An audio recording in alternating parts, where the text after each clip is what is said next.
The sharp, cold wind swept through the endless stretches of spruce and fir, whispering ancient secrets in a language only the wilderness understood.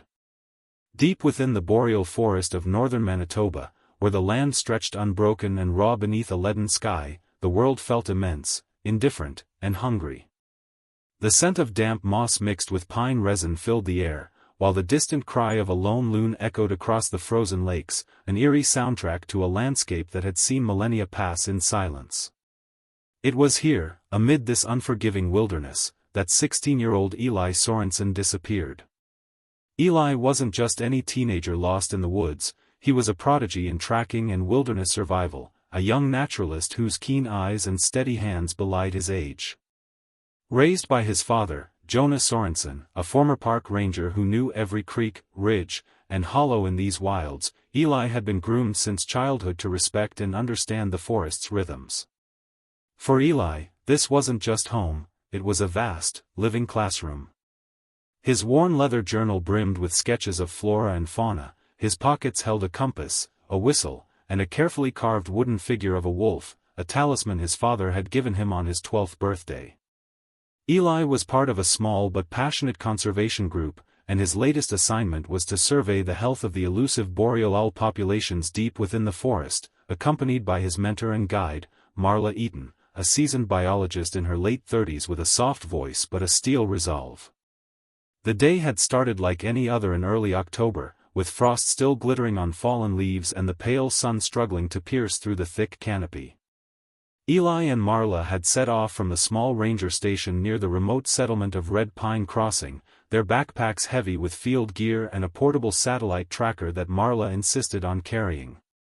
Eli was especially excited to test out a new kind of GPS collar he'd helped design in collaboration with a university lab, small, lightweight, and intended to track owl movements with minimal disturbance.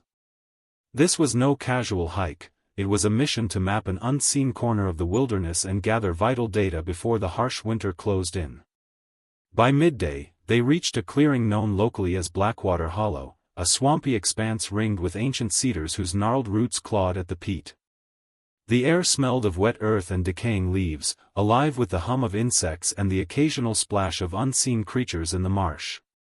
Marla set up her equipment while Eli wandered near the edge of the water, checking his notes and adjusting his tracker.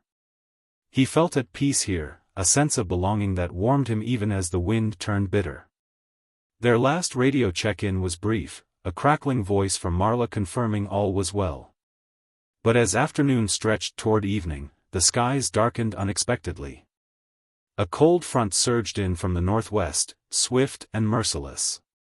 Thick clouds swallowed the sun, and the first drops of freezing rain began to fall.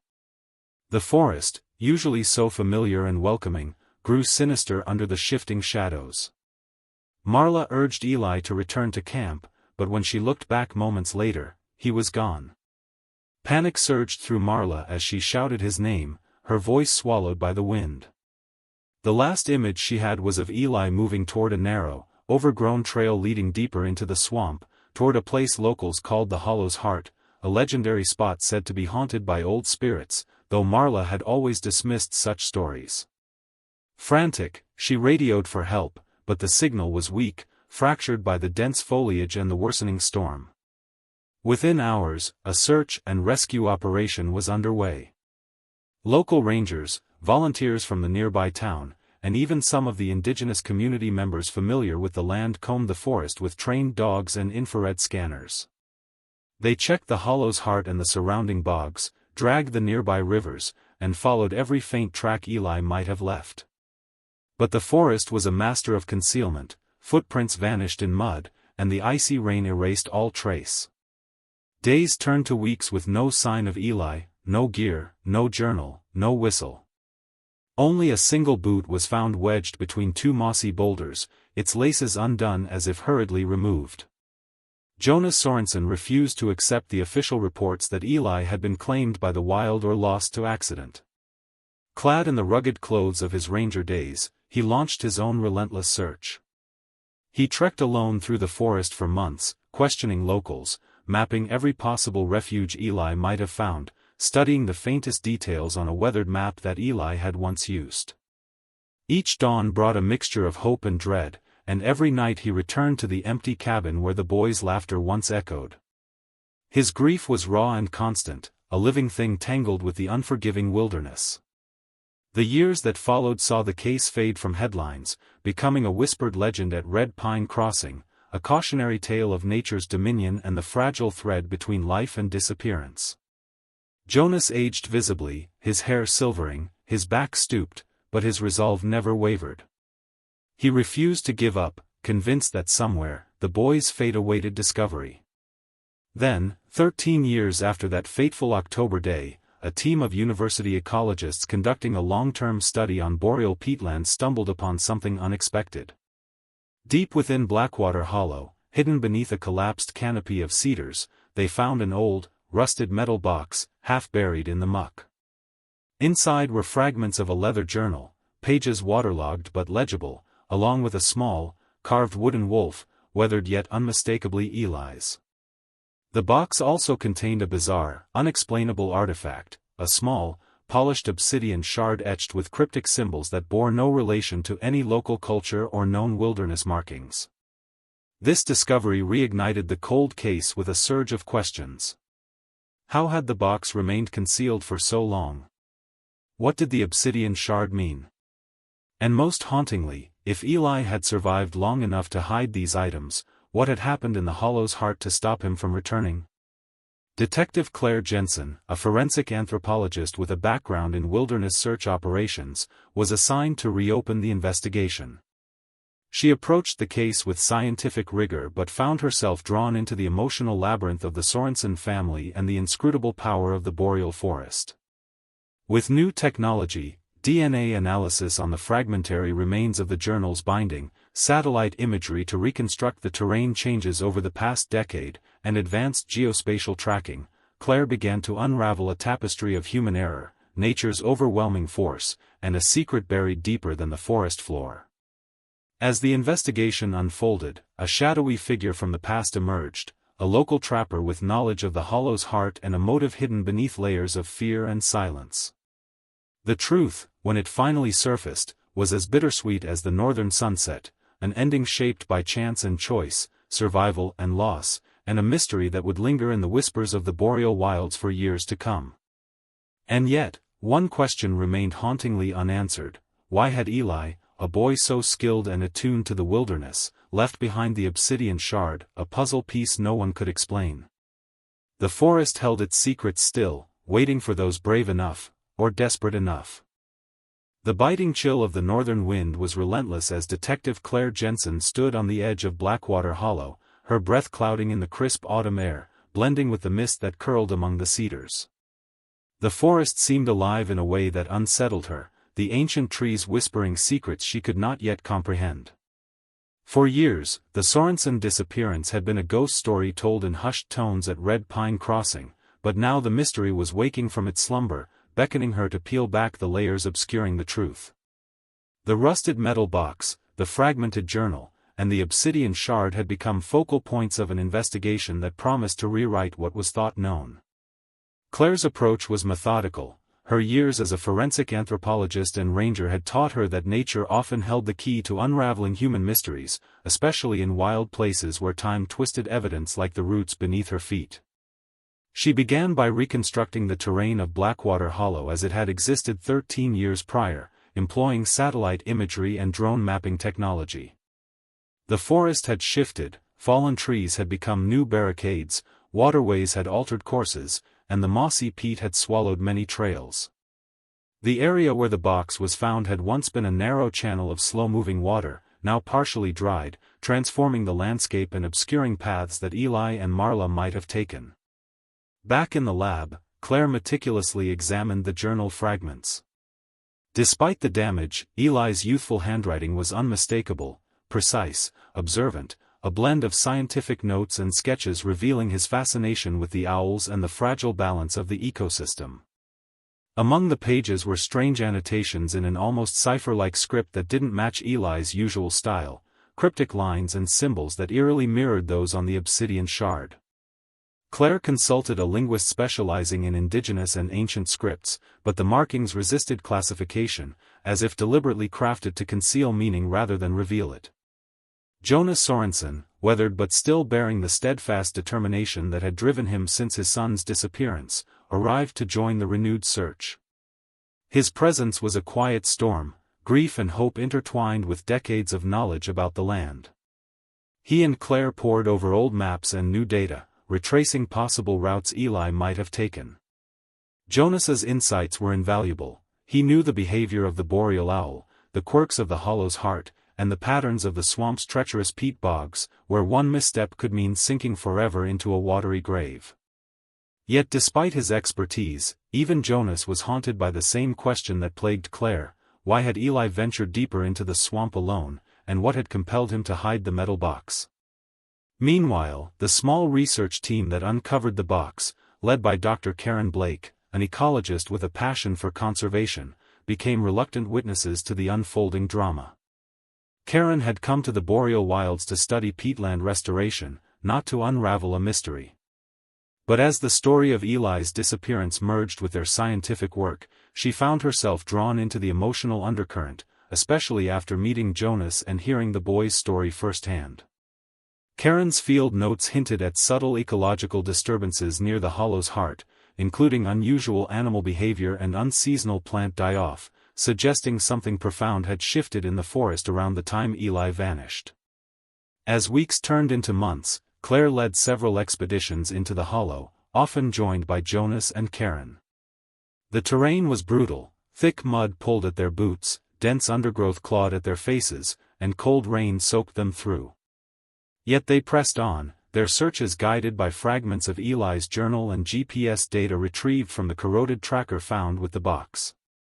A breakthrough came when Karen's team identified an anomalous patch of forest where the usual wildlife had vanished, replaced by an eerie stillness.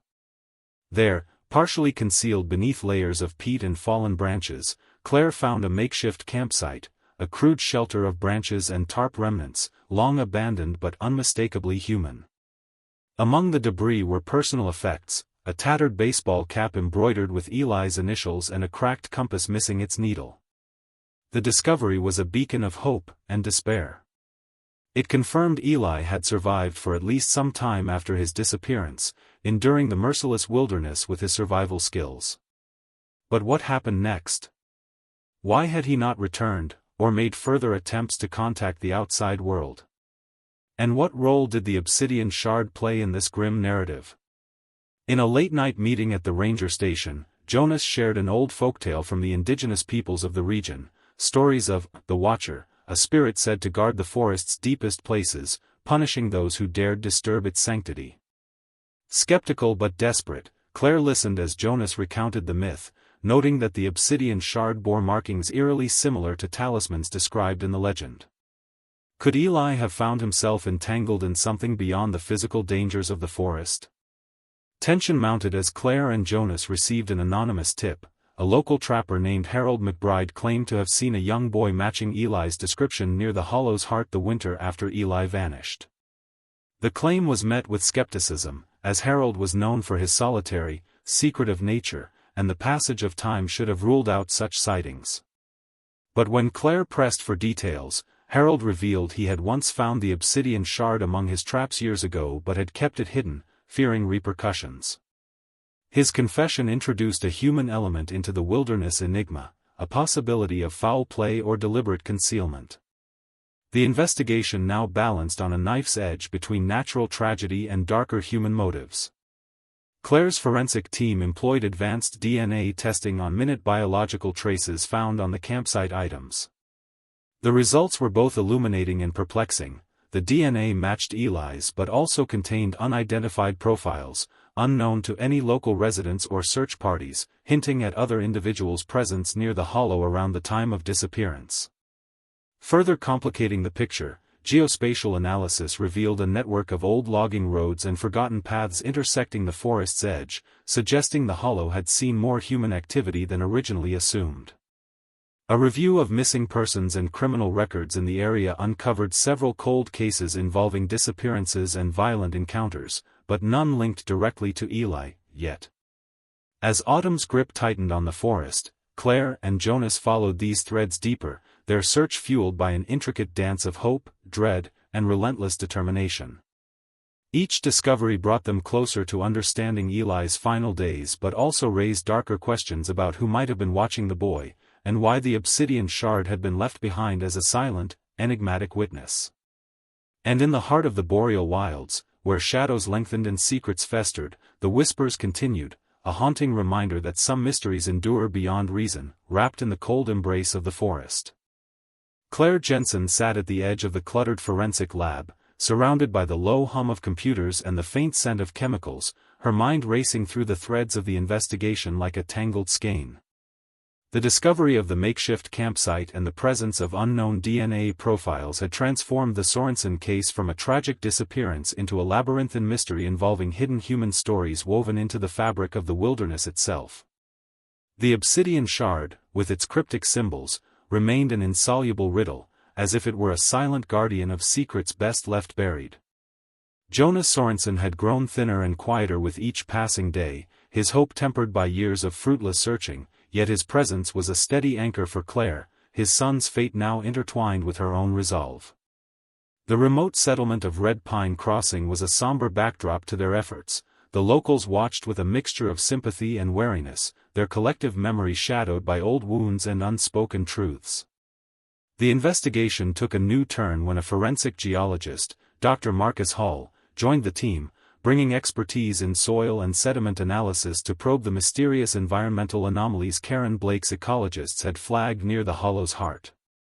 Marcus's studies revealed a disturbing pattern, traces of rare heavy metals and industrial pollutants deeply embedded in peat layers dating back to the disappearance, evidence of illegal dumping or clandestine activity. This suggested the area was not only ecologically fragile but also a possible stage for human transgressions hidden beneath the wilderness's veneer. Claire and Jonas began exploring the history of the hollow's heart beyond the ecological and folkloric layers, delving into archival records and interviewing elders.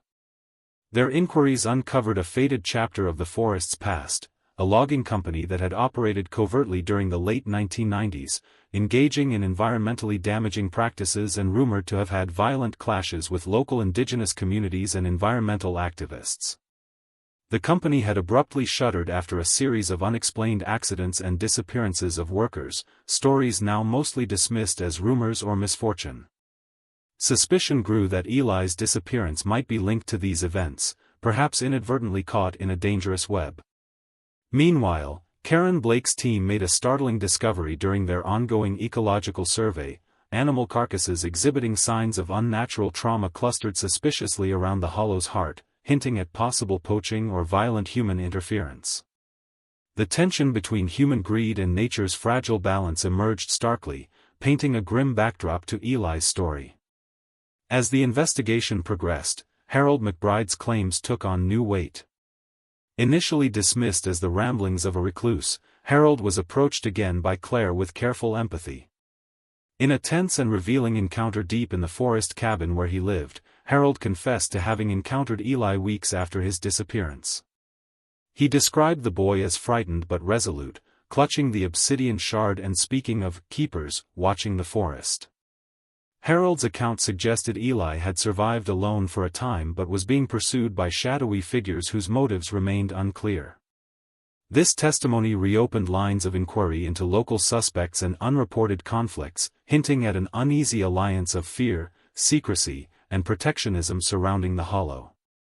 Forensic re-examination of the items found at the campsite yielded new clues: minute fibers and traces of an uncommon synthetic fabric not native to outdoor gear, implicating the involvement of someone equipped with specialized equipment, possibly linked to illegal logging or poaching operations.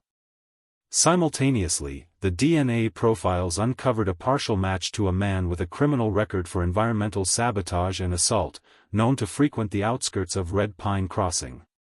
Confronted with these revelations, Claire coordinated surveillance and covert investigation efforts, building a fragile network of trust with some locals wary of reopening old wounds. The emotional toll on Jonas was palpable. Each lead brought both hope and anguish as the possibility of foul play became more tangible. A critical breakthrough came with the discovery of a hidden hollow tree deep within the swamp, its cavity containing remnants of food supplies, weathered clothing, and an old pocketknife bearing Eli's initials, engraved with careful precision. The site suggested a last refuge, a place where Eli had sought shelter, fighting to survive amid the encroaching dangers.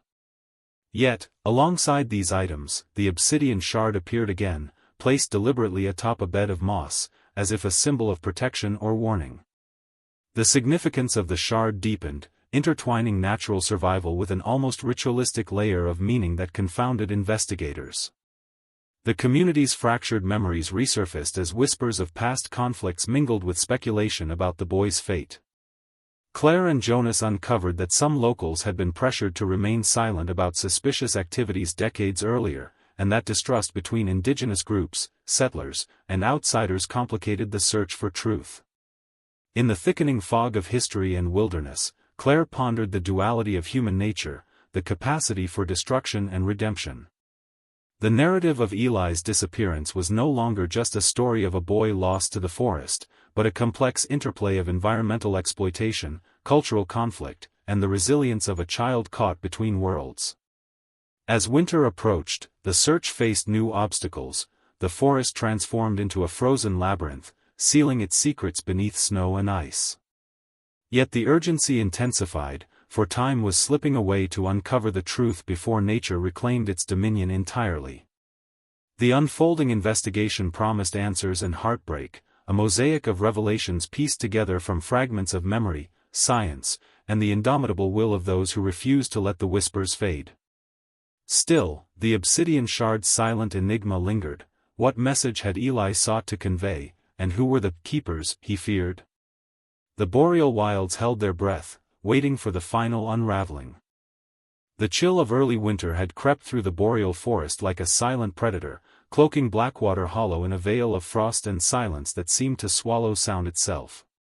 Detective Claire Jensen, bundled in layers of insulated gear, stood at the edge of the frozen swamp, her breath crystallizing in the frigid air as she gazed into the white expanse where, months earlier, tangled roots and soggy earth had made each step a battle.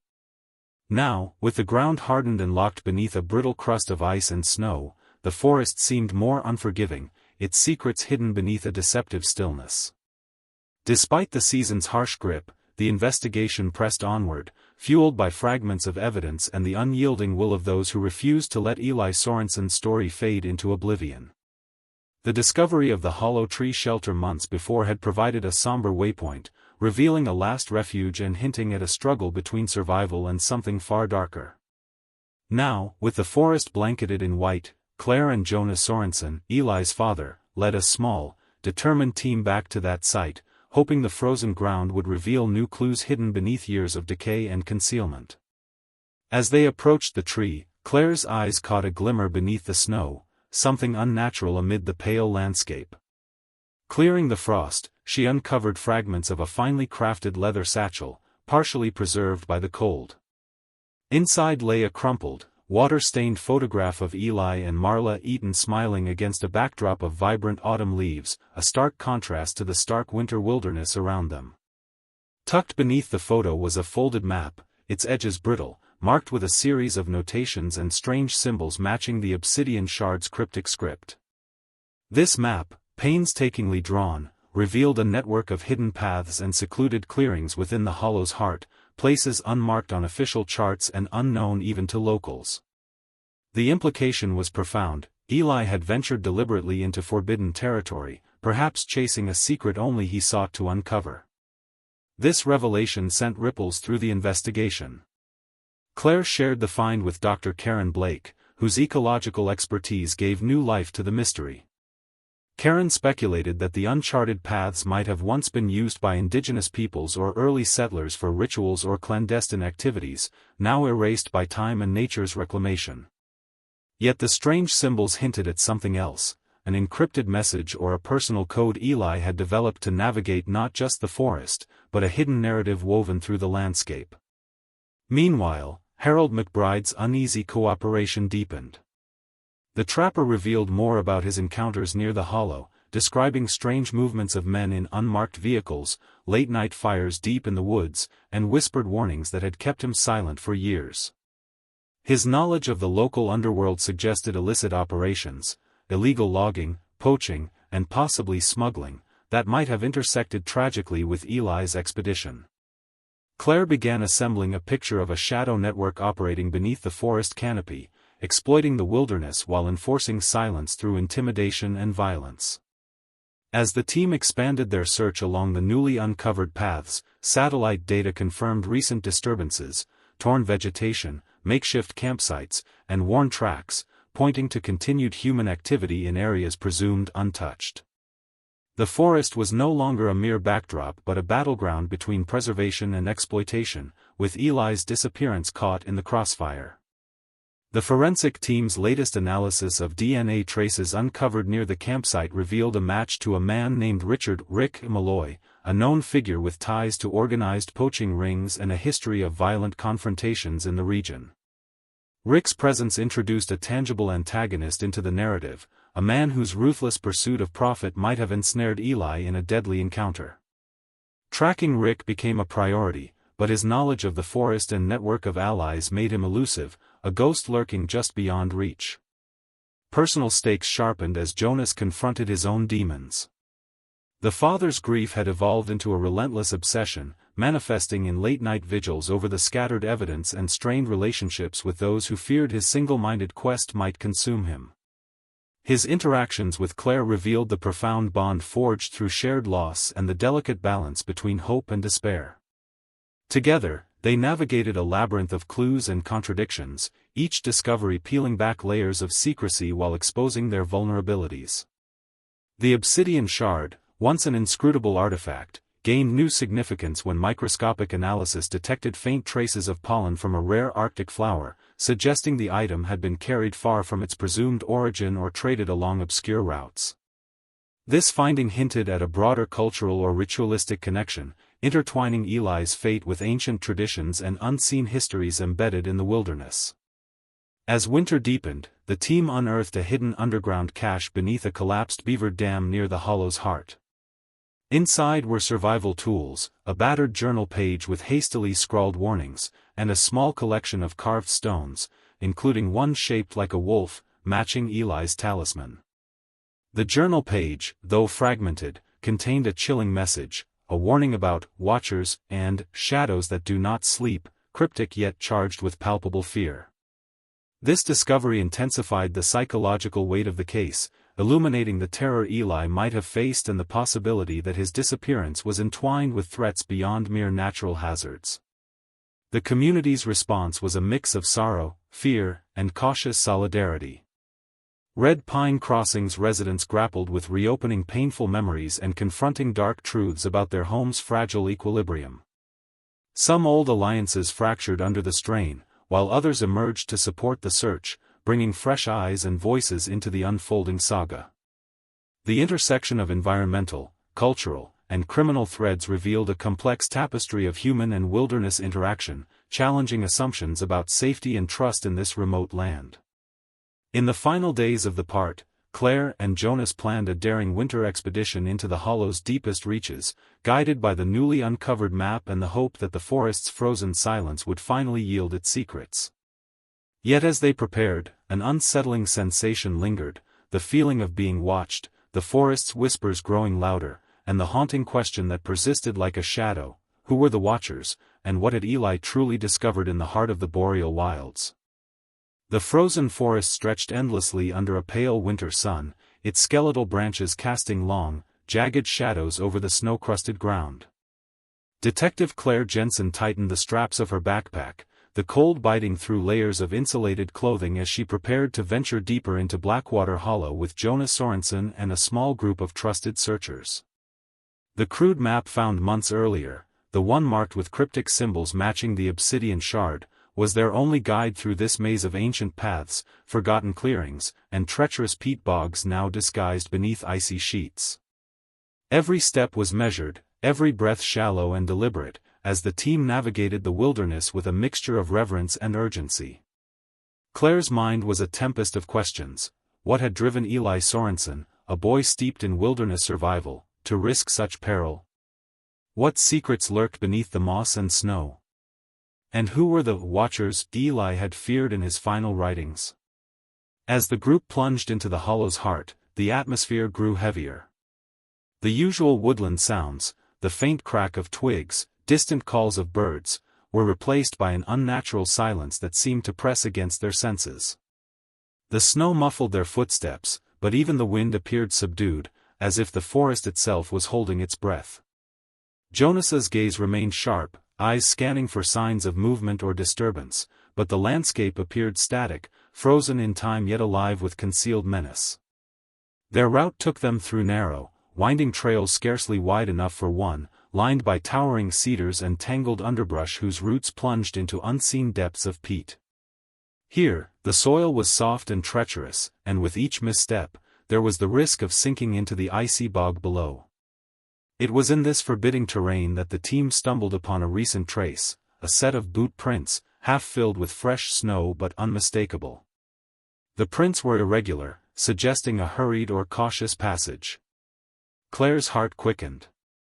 Had someone else been here recently? Could it be Eli, or someone connected to his disappearance? Following the prints, they reached a small clearing marked by a ring of ancient stones, moss-covered and worn by centuries.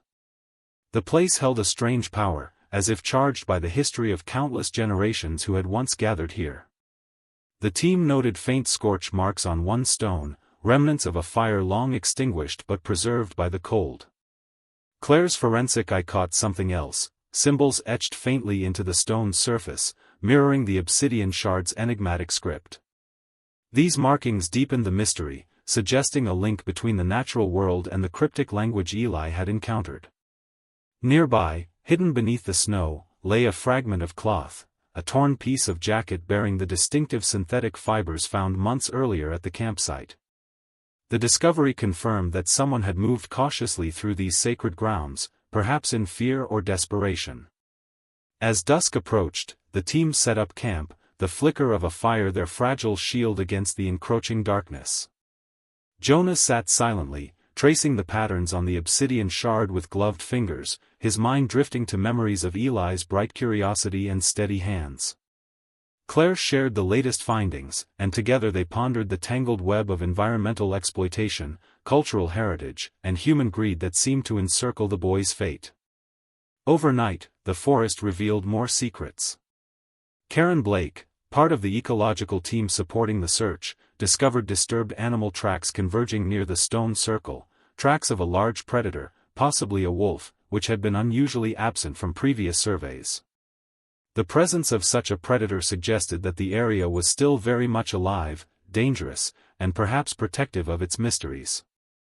The next morning brought tension when a sudden snowstorm swept through the hollow, forcing the team into a tense shelter. The howling wind carried whispers that seemed almost intelligible, fueling fears and stirring memories of local legends Jonas had once shared, stories of guardians who protected the forest from those who sought to exploit or harm it. Within this crucible of nature's fury and human endurance, Claire found herself questioning the thin line between myth and reality, and the ways in which the wilderness both concealed and revealed truth. As the storm subsided, they resumed their trek, following a narrow ridge that offered a vantage point over the hollow's deepest reaches. From here, Claire spotted a faint trail of smoke curling from a distant clearing, an unexpected sign of life in this frozen desolation. The group approached cautiously, senses heightened by the knowledge that they were not alone in the forest. The clearing revealed a crude camp, signs of recent habitation evident in scattered supplies and footprints. Among the debris, Claire found a battered notebook, its pages weathered but intact. The handwriting inside was unmistakably Eli's, chronicling days of solitude, fear, and a growing sense of pursuit. The entries described encounters with unknown figures, shadowy watchers who moved silently through the trees, and a desperate attempt to communicate through symbols and codes left in hidden places. Eli's words spoke of an unspoken conflict, a struggle to protect the forest's secrets from those who would destroy it, and a hope that someone would find his trail. The camp yielded more than just words. A hidden cache contained a small cache of emergency supplies, a broken compass, and the last known piece of the GPS tracker, corroded and silent. These artifacts painted a portrait of endurance and loss, resilience shadowed by the overwhelming forces arrayed against the boy. The implications were profound. Eli had survived far longer than anyone imagined, navigating a treacherous landscape both physical and human, before his trail faded into silence. The discovery galvanized the team, igniting renewed determination to uncover the full story. Yet as they prepared to leave the clearing, a sudden noise shattered the fragile calm, a sharp crack of a branch, a whispered warning. Someone was watching, perhaps more than one. The watchers of Eli's fearful writings were real, their presence a chilling reminder that the forest's mysteries were guarded jealously, and that the truth might come at a price. In the days that followed, Claire and Jonas grappled with the growing danger, balancing the pursuit of answers against the risk to their own safety. The lines between ally and adversary blurred as the forest's shadows deepened, and the obsidian shard's cryptic message loomed larger than ever, a silent sentinel in a wilderness where every secret was a story, every story a fragment of a greater, haunting whole. The deep woods of Blackwater Hollow lay cloaked in a heavy silence, the oppressive stillness interrupted only by the crunch of boots breaking through brittle frost and the occasional call of a distant raven. Detective Claire Jensen moved cautiously through the dense thicket alongside Jonas Sorensen and a handful of trusted allies, their breaths sharp clouds in the cold morning air. Each step carried them deeper into a wilderness where time had eroded both earth and memory, where every sound could be a clue or a warning. The camp they had uncovered days before, the place where Eli had left his final traces, had become the heart of their search, a fragile point from which the threads of the boy's fate might be unraveled. Yet, the shadows around them were growing longer, and the watchers Eli had feared seemed to lurk ever closer. The tension among the team was palpable, a mixture of determination, fear, and mourning tightening the atmosphere. Claire found herself increasingly haunted by the journal entries, each line a window into the boy's dwindling hope and desperate attempts to survive against threats both natural and human. One passage, written in trembling script, spoke of a confrontation. They are closing in. I don't know who to trust anymore. The forest watches, but so do they. I carry this shard as my shield. The obsidian shard, its strange symbols now partially understood as a hybrid of indigenous markings and a personal cipher, had become both a talisman and a testament to Eli's final stand. Meanwhile, Jonas wrestled with his grief and anger, channeling his pain into relentless pursuit. Memories of Eli's laughter and wide-eyed wonder at the wilderness haunted him, fueling a fierce resolve to bring closure to the nightmare that had consumed their lives for over a decade. He had come to rely on Claire not only as an investigator but as a partner in this quest for truth and redemption. The group's progress was suddenly disrupted when Karen Blake's ecological team unearthed disturbing evidence near the clearing, a collection of bone fragments scattered amidst footprints that suggested a struggle. Forensic analysis revealed the bones belonged to a large canine, likely a wolf, but the trauma patterns indicated human intervention, a cruel and deliberate act. This grim discovery underscored the brutal interplay of forces at work, the delicate balance of the ecosystem under siege by humans, the encroachment of danger both from nature and those who sought to exploit it. The revelation forced the team to reconsider the narrative. Eli's story was entwined with a hidden conflict raging beneath the canopy, a battle for the soul of the forest itself. In the days that followed, Claire and Jonas worked closely with local indigenous elders, whose ancestral knowledge offered invaluable insight into the Hollow's mysteries. The elders shared oral histories of guardianship and protection, of sacred sites marked by symbols akin to those etched into the obsidian shard. These traditions spoke of a pact between the people and the land, a responsibility to defend the wilderness from desecration, even at great personal cost. Through this connection, Claire began to understand the deeper significance of Eli's journey.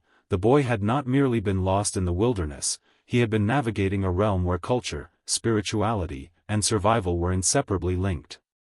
Tensions escalated when surveillance revealed that Rick Malloy, the poacher with ties to illicit logging, had returned to the Hollow.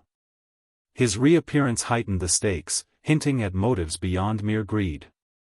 Interviews with locals uncovered rumors of Malloy's involvement in intimidation tactics against those who opposed his operations, including threats against environmentalists and indigenous protectors. A plan was set in motion to apprehend Malloy and his associates, with Claire coordinating efforts to outmaneuver a man familiar with the forest's secrets and dangers. As the team prepared for the confrontation, a chilling discovery was made at the edge of the hollow, a series of ritualistic carvings on ancient trees, bearing the obsidian script and symbols of wolves and owls. The site resembled a shrine, a warning, or perhaps a memorial.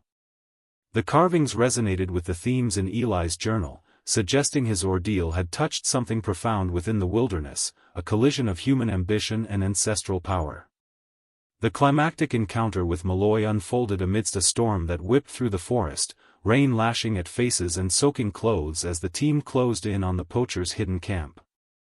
The confrontation was tense and violent. Malloy, cornered but defiant, revealed fragments of truth, claims that Eli had stumbled upon illegal activities and secrets meant to remain buried, that the boy's disappearance was no accident but a consequence of knowledge he was never meant to possess. Yet, even as Malloy confessed to pursuing Eli, the finer details remained elusive, shrouded in half-truths and veiled threats. In the aftermath, forensic teams uncovered further evidence linking Malloy's crew to the disappearance, a torn jacket matching the synthetic fibers found at Eli's camp, footprints overlapping with those discovered near the stone circle. The physical evidence painted a grim picture of pursuit, capture, and a desperate struggle. Yet the obsidian shard's final mystery lingered, the symbols remained only partially deciphered, their full meaning just out of reach, as if guarding a secret that transcended time and human understanding. The story culminated with the discovery of Eli's remains in a shallow grave concealed beneath a thicket, identified through DNA analysis and personal effects recovered alongside the body, including a weathered notebook page bearing his final, cryptic message. The resolution brought a bittersweet closure, confirmation of death, yet the circumstances left shadows of doubt and unanswered questions, especially regarding the motives behind his death and the true nature of the Watchers. In the quiet aftermath, Jonah Sorensen faced the complex emotions of grief and relief, his journey marked by the enduring bond between father and son, a love that had driven the relentless search through wilderness and darkness. Claire, too, was changed, haunted by the forest's whispers, humbled by the intertwining of human frailty and nature's indifference, and resolved to protect the legacy of those lost to the wild. The boreal wilds of Blackwater Hollow remained a place of mystery and power, where history, culture, and wilderness converged in a haunting dance of shadows. Eli's story, etched into the land and carried by the obsidian shard, endured, a reminder that some secrets are as eternal as the forest itself, waiting for those brave enough to listen. The boreal forest in early spring was a place caught between life and death, where the last snowmelt gave way to burgeoning moss and the soft drip of melting ice echoed like a whispered confession through the ancient trees. Detective Claire Jensen found herself returning to Blackwater Hollow for the 7th time, each visit peeling back layers of secrets like the bark of a tree revealing scars from forgotten storms. Jonah Sorensen, his features weathered by grief and time, accompanied her, their shared resolve tempered by the cold reality of loss and the fleeting hope that still fluttered beneath their weary hearts. The landscape bore the scars of winter's harsh embrace but hinted at renewal, the same fragile duality that marked the investigation's long path. Since the grim discovery of Eli's remains and the chilling revelations about Rick Malloy's role, the case had morphed into a study of human nature intertwined with the wilderness's relentless indifference. Yet despite the legal closure and Malloy's arrest, there lingered an unsettling silence, questions that refused to be answered, shadows that clung to the edges of truth. Claire's attention was drawn once again to the obsidian shard, the dark talisman etched with cryptic symbols that seemed to pulse with a meaning just beyond comprehension. The shard had become a symbol of Eli's journey and the mystery still unresolved, a relic that connected past and present, human and forest. In collaboration with indigenous scholars and linguists, Claire pursued new leads into the shard's inscriptions, discovering that the symbols represented a complex language blending cultural lore with a personal cipher. The language spoke of guardianship, sacrifice, and a pact to protect the forest's spirit, a narrative woven into Eli's fate, suggesting he was more than a victim but a participant in a story older than himself. Meanwhile, Jonas dedicated himself to community outreach, working with Red Pine Crossing's residents to foster healing and dialogue after years of suspicion and silence. He listened to stories of ancestors, of alliances forged and broken between settlers and indigenous peoples, recognizing that Eli's disappearance had reopened wounds that needed tending. The town, once fractured by fear and secrecy, began to find tentative solidarity in shared remembrance and the resolve to protect their homeland. Claire, haunted by the spectral presence of the Watchers Eli feared, found solace in a rare moment beneath the towering pines. She traced the shard symbols with gloved fingers, feeling an inexplicable connection that transcended words. In her dreams, the forest whispered secrets, images of a boy running, shadows watching, and an unspoken plea for understanding.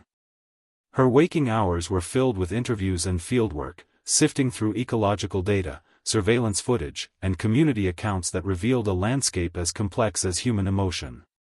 The investigation uncovered new evidence of environmental violations, illegal clear-cutting and chemical dumping, carried out under the guise of legitimate operations.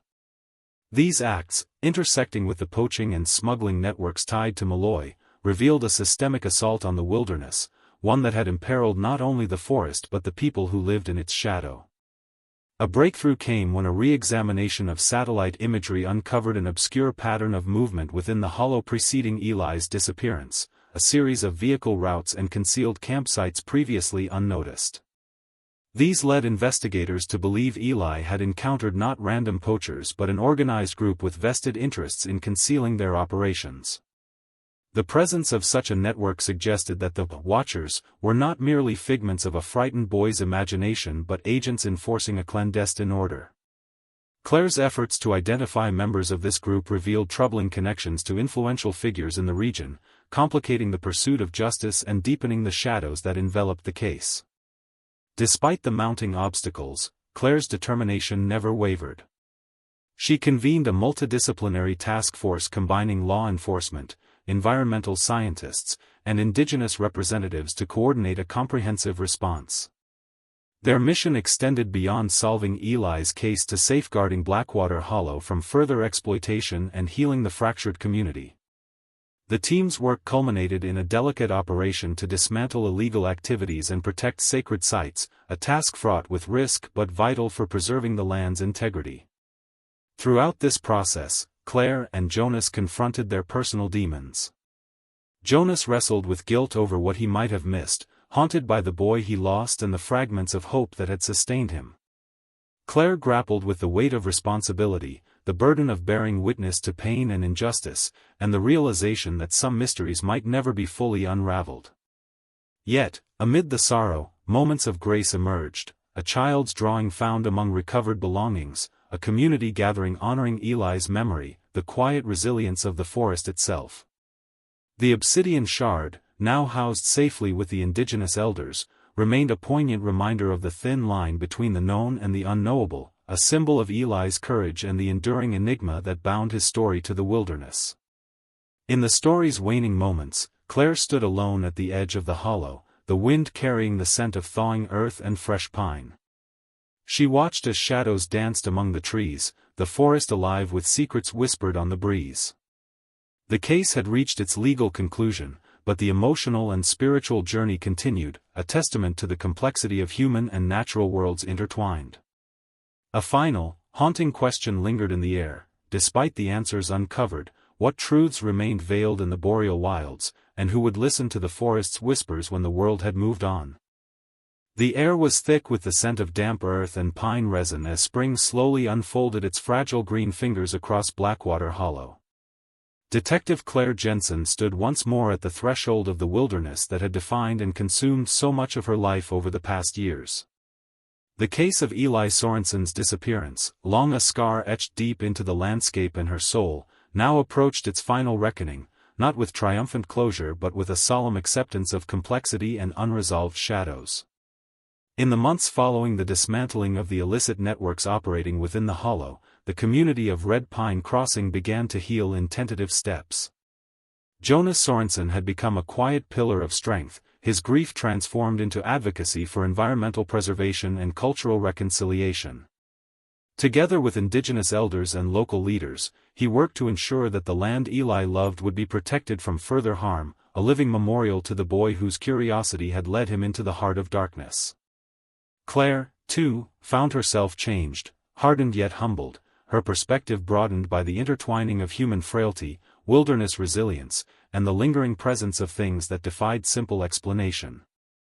The obsidian shard, once a baffling relic, now rested under careful guardianship, its symbols partially decoded as a message of guardianship and warning from a lineage of protectors who had long watched over the forest.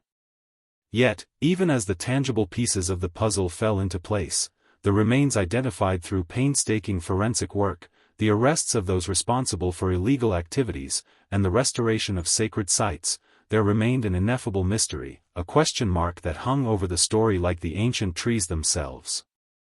Claire's final visits to the hollow revealed subtle signs of continued life and renewal. In quiet moments at dusk, she would catch the glimpse of a lone wolf silhouetted against the fading light, or hear the distant call of an owl whose haunting voice seemed to echo the obsidian shard's silent plea. The watchers Eli had feared were now understood to be both literal and metaphorical, human greed and violence on one hand, and the eternal guardianship of nature and culture on the other. In a moment of quiet reflection by the river's edge, Claire pondered the strange, inexplicable detail that had haunted the case from the beginning, the single, pristine white feather found clutched in Eli's final resting place. Its presence defied natural explanation, standing out in stark contrast to the decay and violence surrounding it. Was it a token of hope, a symbol of transcendence, or a sign from the forest's unseen keepers?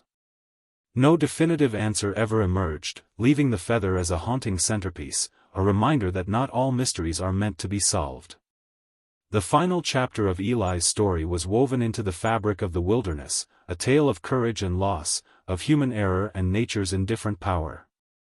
His journey, from a boy with a fierce love for the forest to a symbol of its fragile balance, resonated deeply with those who had walked alongside him in search and remembrance.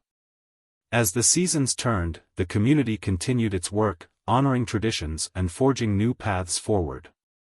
Claire and Jonas shared a quiet moment beneath the towering cedars, the weight of the past mingling with a fragile hope for the future. The forest whispered around them, alive with memory and possibility, holding its secrets close but offering glimpses of redemption to those who dared to listen. In the end, the Boreal wilds remained a place of mystery and majesty, a testament to the enduring bond between humanity and the land.